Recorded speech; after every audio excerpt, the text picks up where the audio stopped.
Ivicene, the head of Vilnius University Confucius Institute.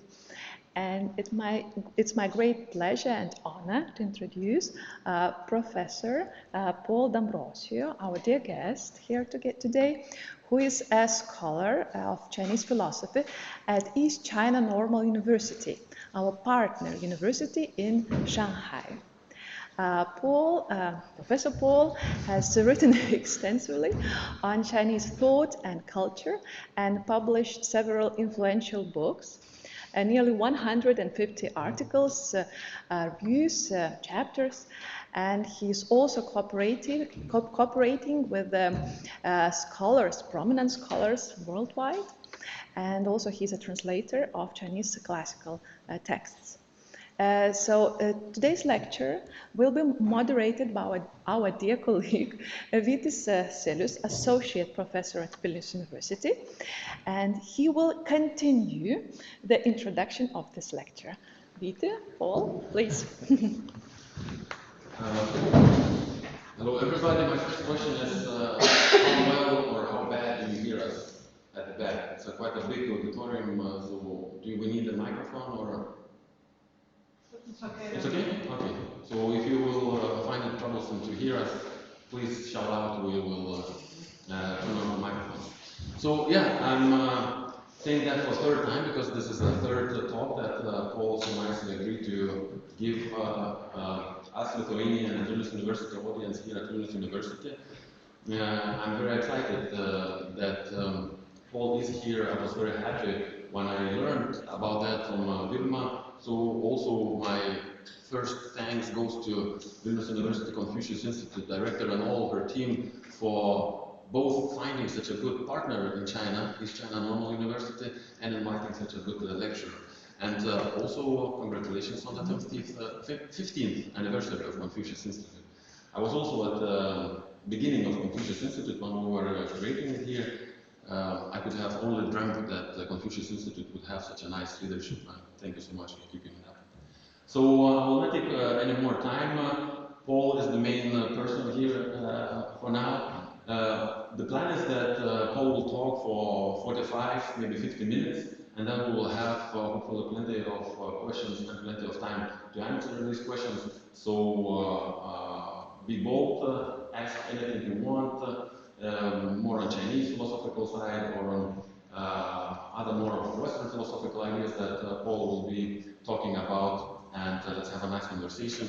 And I'm turning now the board and the floor to Paul D'Ambrosio, and please give a round of applause and welcome him to Paul. Okay. Yeah, thank you so much for having me. Thank you. Vilma's been like a wonderful, wonderful host. As well as my friend Vytis. So, and thank you everyone in the audience for coming.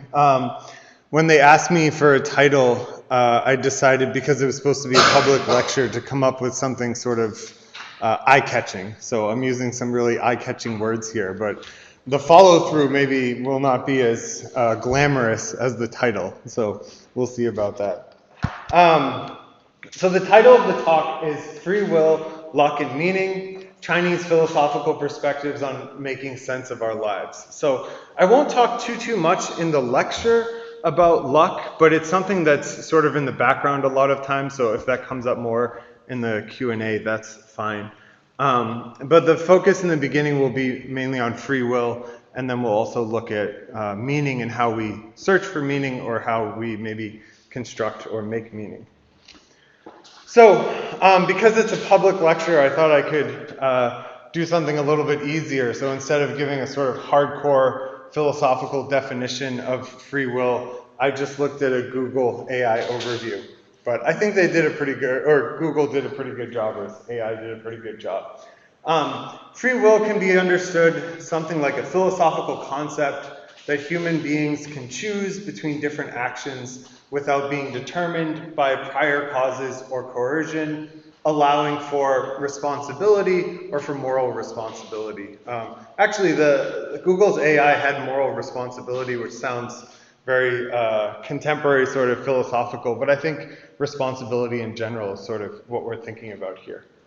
So I think we often feel like we have free will, right? We feel like we make certain choices. For example, I chose to come to Vilnius University. I chose to accept the offer to give a talk, a very generous offer. I chose this morning to go for a jog, things like this. But we can also notice that there are some limits on free will. So there's some obvious constraints, right? I was invited to Vilnius University. I was asked to give a talk. And I had maybe whatever the time, the economic conditions, etc. And then there's some less obvious constraints. Maybe I felt compelled to come here and give a talk. I don't know, because of my job and certain expectations, maybe because of whatever, the sort of way that I'm wired, right? My DNA, my motivation, my habits, things like this.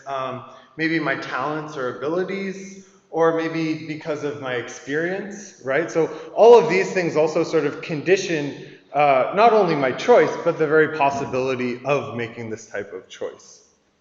And most choices are definitely constrained by external conditions, which then maybe places some limit on free will. But the major challenge to free will is determinism.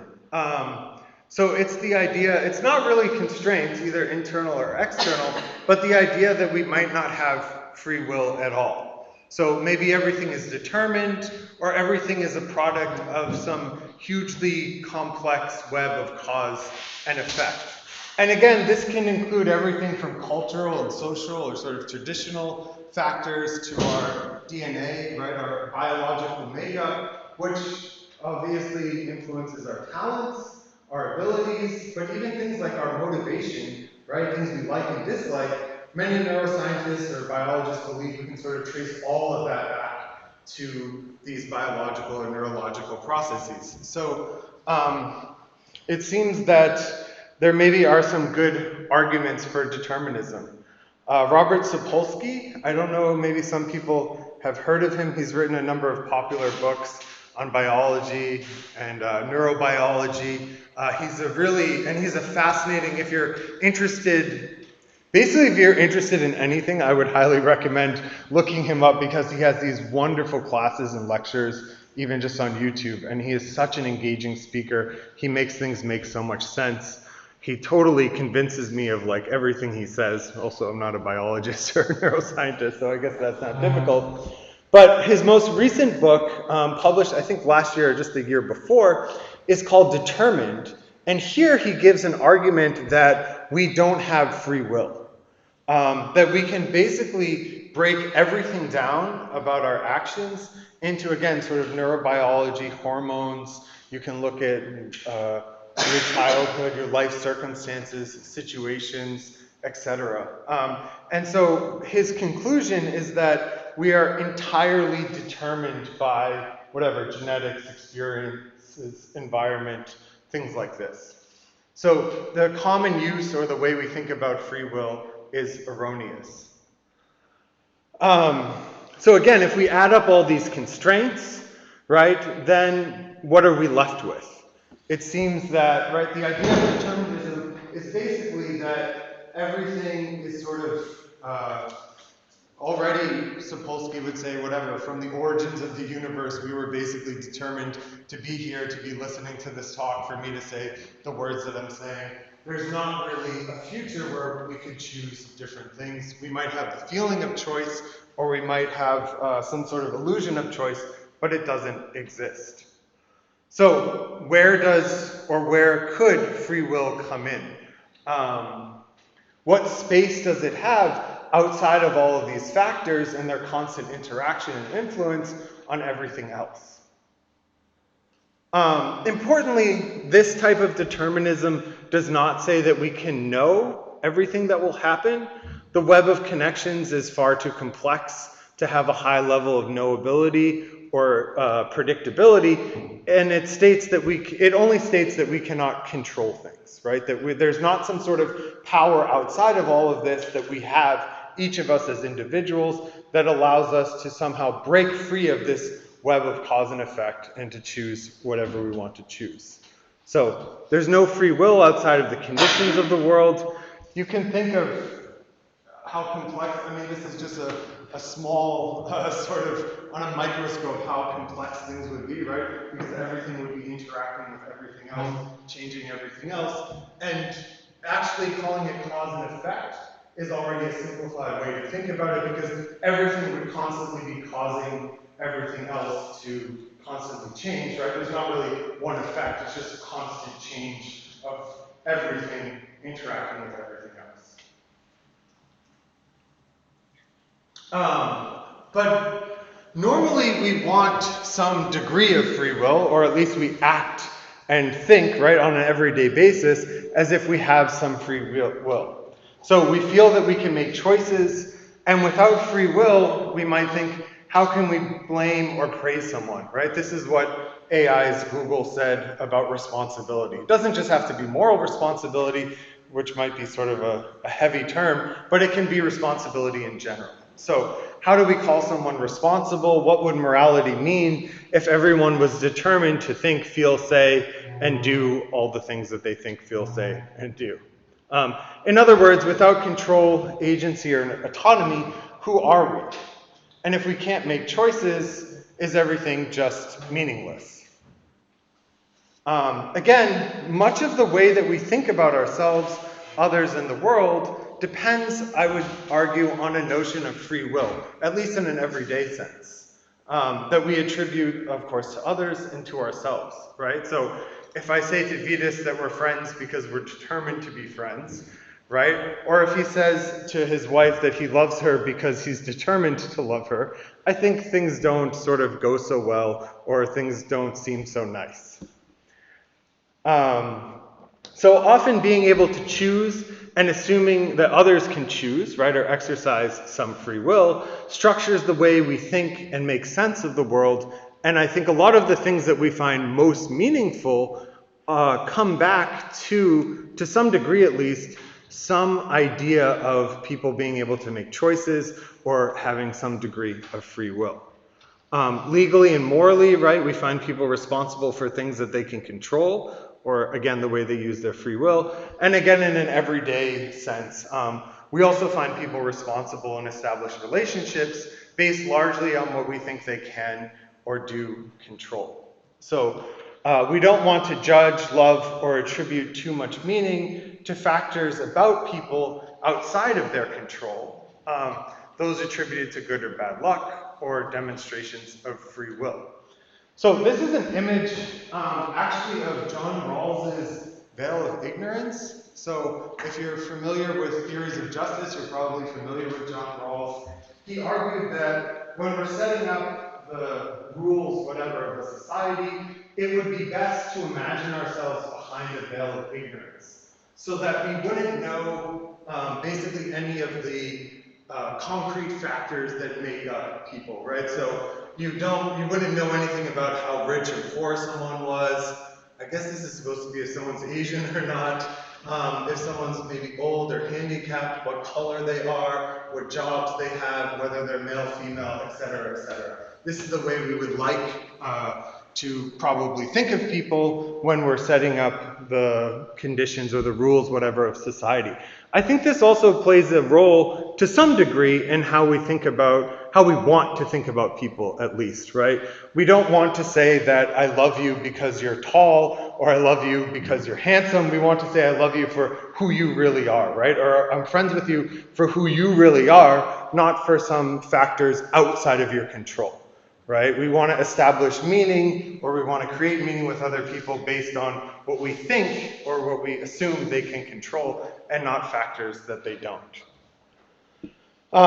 In other words, the way we exercise free will or agency or autonomy is what determines, or what sort of conditions, in a lot of cases, meaning, relationship, and even our sense of self, I would say, a lot of times. So things you don't decide to do, right, things that you sort of have to do for whatever reason, we often think aren't necessarily part of ourselves or sort of our real identity. This is also, there's a strong focus, I would say, on making choices, right, and making them as individuals, For instance, I don't know if this is true so much in Lithuania, but in the United States, when a kid is in high school and they are curious about what major maybe they want to decide to do, a standard response from their guidance counselor, I don't know if you have guidance counselors in high schools in Lithuania, the person who is employed to help them solve this type of problem, the standard response is, you should look inside yourself and figure out what you really want, right? This past year, I got a job offer from another school, and I was seriously considering this job. And a couple of my American colleagues, when I would ask, I would say sort of, this is the offer I got, this is what I have, what do you think I should do, blah, blah, blah. Most of my American colleagues, their response was, yeah, you should really think about that and decide for yourself, because I don't want to influence your choice, right? Which I think is, well, we'll see in a couple minutes, but from a Chinese perspective, and I think also from a perspective we can develop also outside of a Chinese context, this might be a bit of a strange way to give someone advice. Okay, so again, in everyday life, we usually ignore determinism, even if we sort of believe it to some extent, and we conduct ourselves in ways that in the way that we think, feel, and act, as if people, including ourselves, are free to choose. Even Sapolsky, I'm not sure in the book because I didn't read it, but in his lectures, he also recommends that people act as if they have free will. Okay, so what I want to argue then is that in early Chinese thought, up until today, we don't really have much of a discussion, if any, about free will, and which would somehow be outside of determined factors. So this is an important point to make very clearly. The idea that everything is whatever, sort of connected to everything else. It's this giant web of relationships. Everything's interconnected and changing everything else. In order for free will, the way that it's usually thought of in at least much of Western philosophy, is that there has to be something outside of that web of connections, right? In early Chinese thought, but even in Chinese thought today, there is no conception, I would argue, but maybe we can have an argument about this, but at least there are many readings of early Chinese thought that there's nothing outside of these web of interactions.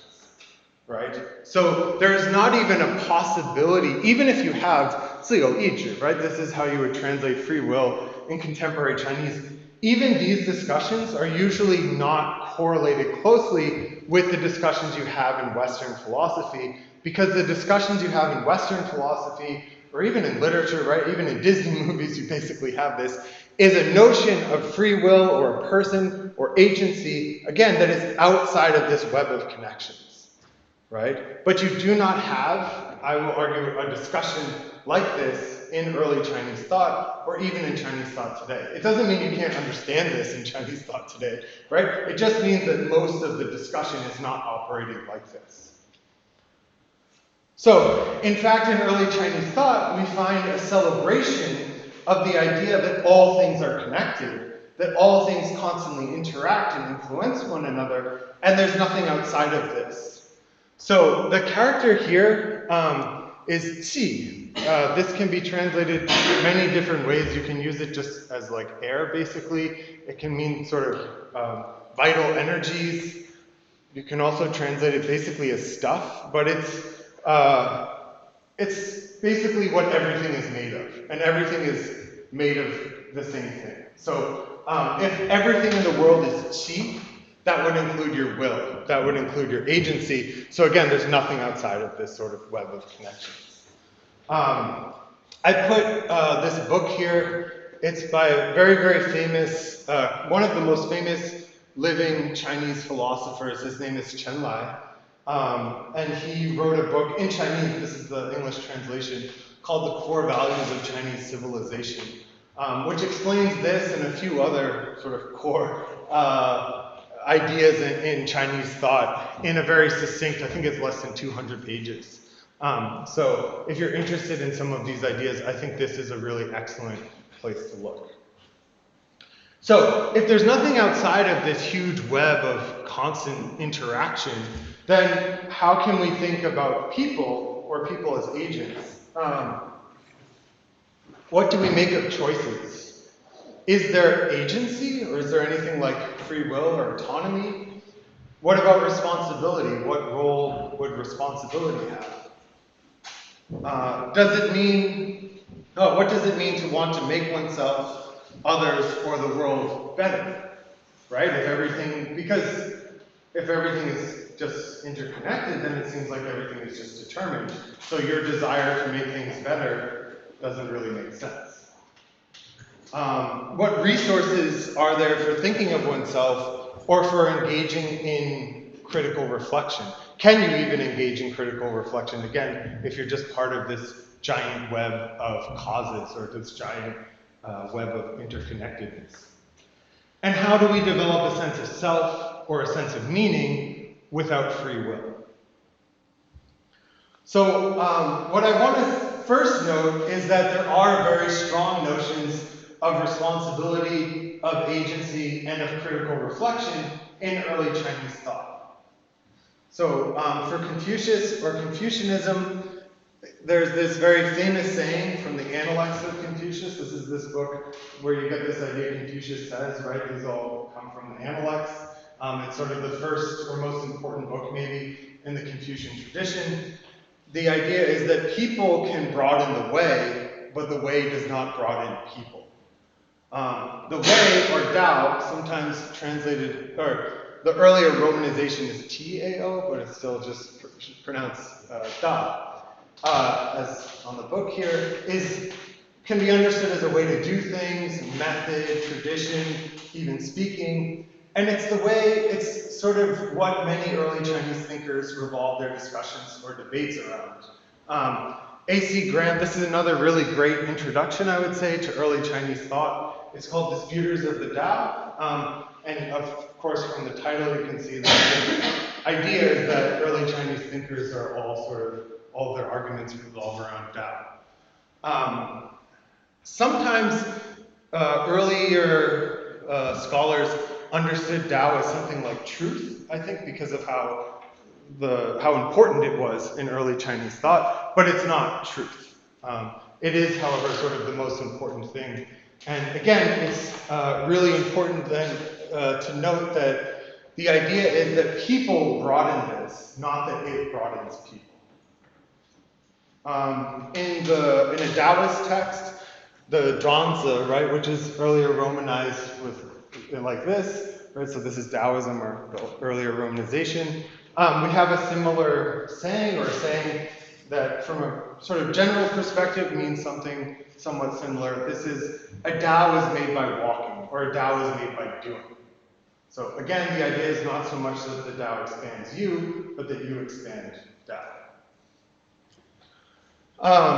And we have, again, for instance, in the Analects, a very, very strong notion of agency. Confucius says that the general of a great army might be taken away, but even the will of an ordinary person cannot be taken away. So here we have this notion of agency, which seems to be quite strong. And we also have very strong notions of responsibility. So in early China, many people were expected to mourn for 3 years after the death of a parent. And Confucius and many of his followers were basically mourning experts. So they were people you would hire to help you conduct the rituals after your parents died very well.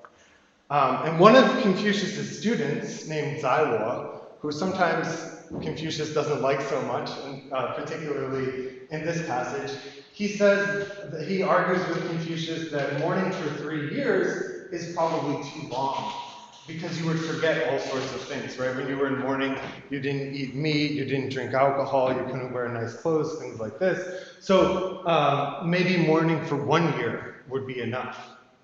Confucius explains to Zaiwo that exemplary people, the type of people or personality type that Confucius likes, are people who do not feel that fine food is tasty, or do not take joy in music, they're not comfortable with these things, right? So they mourn for 3 years because they have cultivated themselves in such a way that they don't enjoy those things which basically they're not supposed to enjoy. But then he says to Zaiwo, if this is how you feel comfortable, right? If you're comfortable just mourning for 1 year, then do it, right? So Zaiwo can do this and again sort of take full responsibility for violating the mourning ritual. Another place where we have a lot of responsibility, and this is one of the most quoted passages, especially in Western or non-Chinese discussions of the Analects, but has become quite important in China today as well, is about the Duke of She, who says that people in his state are so upright that if someone's father stole a sheep, they would report him. And Confucius replies that in his state, the sons cover for one another, and this is where they find uprightness. So again, you have this idea of going very much against established rules or sort of social expectations, and it seems that there's a lot of agency or a lot of responsibility being attributed to people who act in ways that they're not expected or that is not a sort of standard way to act. Okay, so do these selections from Chinese thought then mean that these thinkers do think there is something outside of worldly factors that comprise determinism, right? So the question is, if you have strong notions of agency or strong notions of responsibility, does that mean there is in fact something either with content or structurally about the person which is outside of this web of connections or the sort of the web of causes? Is there some source of free will that is outside of the interconnectedness of everything? What is the interconnectedness of everything for Chinese thinkers? This is another question we can ask. So, of course, I'll start with this question, and then we'll answer them sort of in reverse order. A later Chinese thinker, a thinker who many scholars will see some differences between Confucian and Daoist thought, and later in a few minutes I'll also note some differences between Confucian and Daoist thought. But for some early Chinese scholars there wasn't that much difference between Confucian and Daoist thought. One of these thinkers is Xuetang, and he gives us a way to understand how things are interconnected and how things change, which is supposed to speak to both of these sort of major early Chinese traditions. So one of the key terms that he uses is vanishing. And he argues that everything is constantly vanishing into everything else. And he uses this word vanishing in two senses. One is merging, and the other is no longer being what it once was. So everything is only always connected to all other things in all aspects, and all things are constantly vanishing into one another, always becoming part of those things which surround it. And it can be difficult to strongly affirm the identity of any one thing, because it is always ever no longer what it was, and always becoming something else. Everything is always constantly transforming. The transformation then happens sort of in all directions because all things are connected and constantly vanishing into one another as everything is incessantly transforming. So we can think about this in really concrete or everyday ways. The temperature of this room, for example, is everyone here is changing according to the temperature of the room, and everyone here is also contributing to the temperature of this room. So this is constantly changing everyone in this room, and we're all sort of interconnected in this way. Or the words that I say, right, the facial expressions you make, these are also very much interconnected, and we're transforming each other. Even if you're being a bit more passive and just listening, the transformation is still happening in me. Anyone who's stood up on a stage knows very much the facial expressions will change your mood a ton. And also, whatever another everyday way to think about this is the conversations we have and how we sort of vanish into these conversations, right? They, of course, especially when you have an intense conversation with someone, you can feel, actually usually afterwards, because if it's very intense, you don't feel it so much in the moment, that you sort of vanish into it, right? And you come out always transformed. Even if it's in a very small way, you are definitely transformed by every interaction. Another important term that Guoxiang talks about, or another way of describing this vanishing, is lone transformation.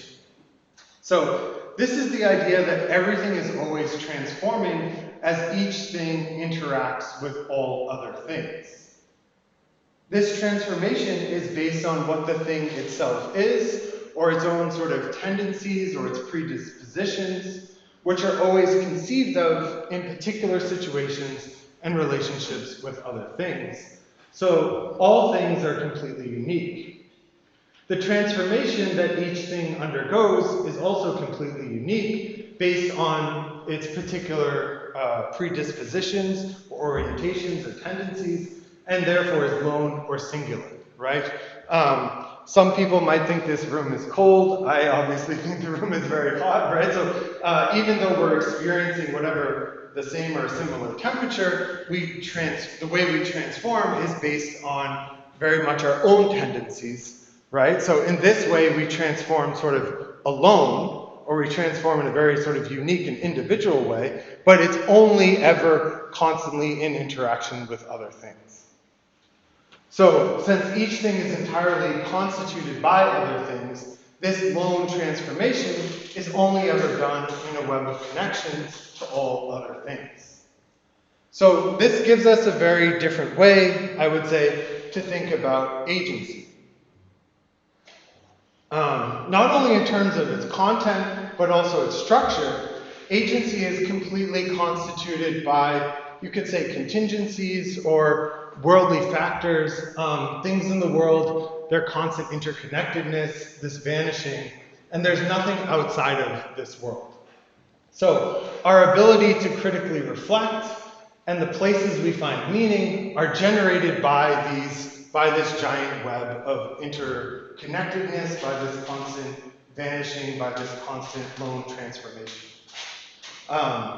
So things transform over time, and they're constantly influenced by their surroundings, whatever temperature, hunger, mood, culture, all of these things make up, you could say, the agency that something expresses. And this is very much opposed to the way we often think about agency, right, with free will, or in a sort of the Rawlsian notion, right, that we might be able to distinguish ourselves or separate ourselves from all sorts of concrete factors and think about ourselves outside of somehow this web of connections.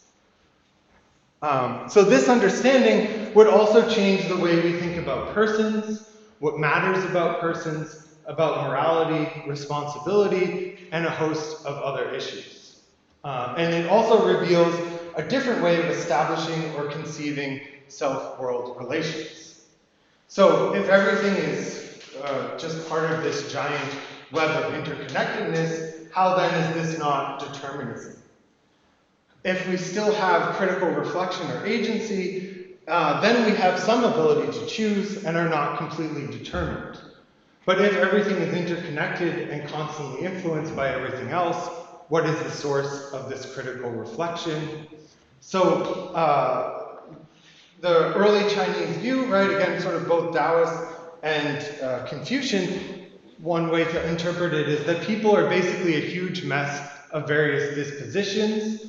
These might act like sprouts, right, things that grow, and they must be grown or cultivated. So the dispositions are themselves quite varied.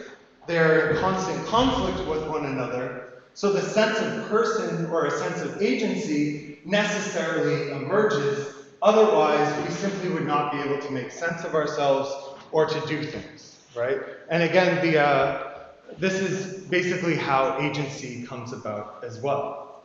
So through time, the dispositions that we have, or the various contingent factors, basically they sediment, or they become more and more solid. This is also a way of responding. People who believe that we have free will oftentimes have difficulty responding to why it seems that a small child exhibits less free will than an adult, or that people who are sick or under the influence of certain drugs or whatever, it seems that their free will is different than people in other conditions. So if we understand free will as something that sediments over time, we can understand why it's not only in terms of content, but also in terms of structure, can be different for different individuals. We can, I don't know where that's okay, we can also understand free will, or not free will, agency or persons as emerging from this interconnectedness of all things. Emergence is basically the idea, I think many people are familiar with it, that the sum is more than just the whole is more than the sum of its parts.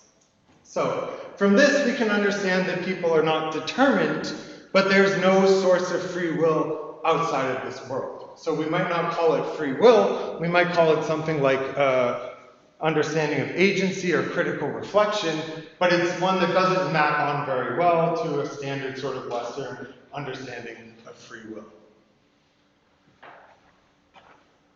So for early Chinese thinkers, developing one's agency or making meaning is a skill.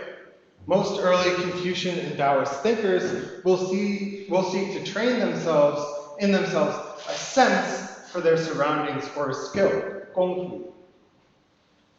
You might have seen the other romanization of Gongfu, Kung Fu, right, which is usually associated with martial arts, but actually in early Chinese discussions, Gongfu is basically just means skill.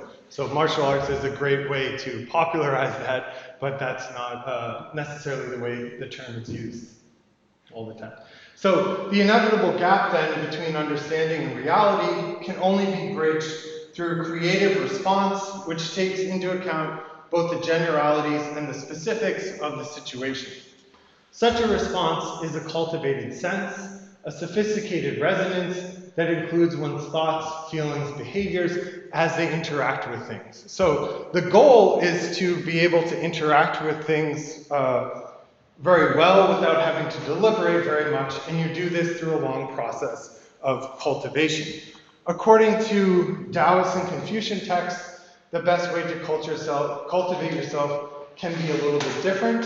In Confucianism, this is sort of just one corner of it, but we can understand learning and ritual as very important for the cultivation of the skills that ultimately turn out to be agency or creating meaning.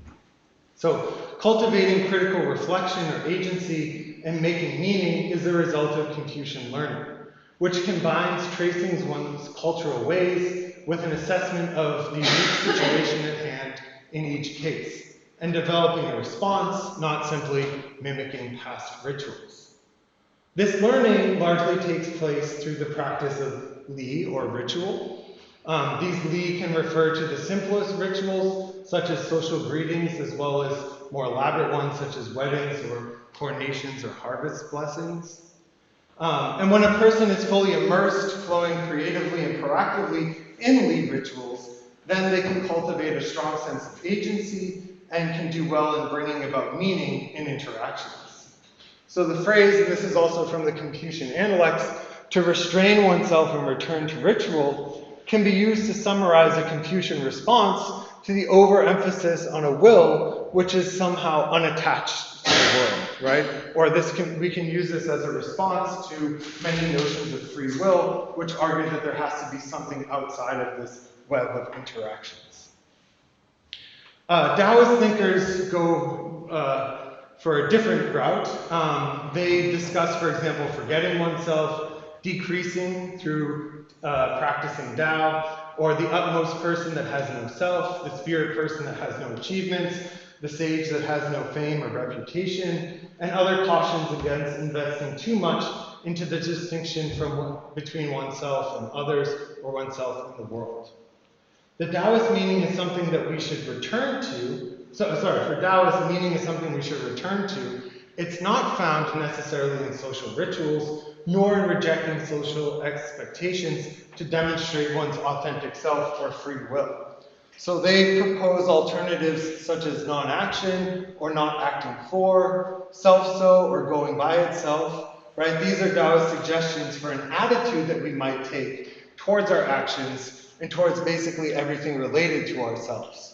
They're not non-intentional and non-purposeful, they're not totally spontaneous, and they do also require some cultivation and practice. So a Chinese, maybe inspired way of thinking about our interconnectedness, sedimentation, emerges, cultivation, and skill allows us to appreciate meaning in very specific ways. So what matters about people when we interact with them are the various particulars that concretely constitute who they are, who we are, and frame the exchanges we have, right? So basically from this perspective, Rawls's veil of ignorance is a sort of terrible way to think about the world because all of those concrete factors are the things that basically make people meaningful for us. Decisions are always made also about particulars and thereby necessarily involve particulars. Moreover, there is absolutely no way we can neutrally assess situations in a completely abstract and sterile manner. The concreteness of each person, from their cultural and individual backgrounds to unique biological and psychological states, are the very threads woven together in exercising critical reflection or agency. So again, agency is a result of co-arising and co-transformation, and this includes also, by the way, moral decisions and moral behaviors. So meaning then is always connected to concrete aspects that exist in a world of particulars. Thus, the content is invariably thoroughly endued with interconnectedness and contingencies, and there's nothing else to look for. So this is Vidas and I just on Monday, Lake Bled in Slovenia. I didn't just want to include this photo. I actually already have this slide, so including the photo somewhat makes sense. A Chinese-inspired way of thinking about interconnectedness, sedimentation, emergence, cultivation, and skill would also help us to appreciate how something like, for example, being friendly, or any other type of thing we value or disvalue, is not so much a property a person has, as a type of orientation they are skilled at bringing about in their interactions with others. So there's no friendliness, of course, that is not co-constituted. Being friendly, for example, is something that people make through their interactions. It's useful, of course, to think of some people as better at developing friendliness in their interactions with others, or as being able to do it in a wider variety of conditions. However, when we take friendliness as a virtue that someone possesses individually, it immediately loses much of its meaningful context. So we might understand persons then as interconnected or as situated first, and then this reflectiveness, right, or agency, or something that takes a role, sort of a free will, being able to make choices, developing through sedimentation and emergence afterwards. So persons are then an emergent foci of multifarious and incongruent contingencies, which are, given their constant tensions, constantly cultivating or transforming one another. The result is then a strong sense of self, right, or a strong sense of agency or power of reflection that we experience as autonomy, or we experience as something like free will. We all have the experience again of I made that choice. Making meaning then, given the interconnectedness and constant vanishing of everything into the world, including persons and agency as situatedly reflective persons, it makes sense to explore considering a view of meaning as something that we make in our interactions with others and in the world. Our goal then becomes cultivating circumstances so that oneself, others, and future generations are as lucky as possible. And by lucky, what I mean is we try to sort of steer situations or conditions in such a way that they will be positive in whatever sort of way we think is positive, again, for ourselves, for other people, and for the future. So, yeah, again, lucky just means something like the conditions for cultivating things into what we prefer. So the continual process of navigating interconnectedness, vanishing, and trying to steer situations so as to bring out lucky circumstances. Given the complexity of interconnectedness and vanishing, we do not assume too much knowability, predictability, controllability, or engineerability of ourselves, others, in the world. And this is really important because as we're sort of trying to steer conditions in various ways, we should remember that because things are sort of, things are interconnected in this extremely complex way, there's not so much we can know, there's not so much we can control, there's not so much we can predict. Thank you.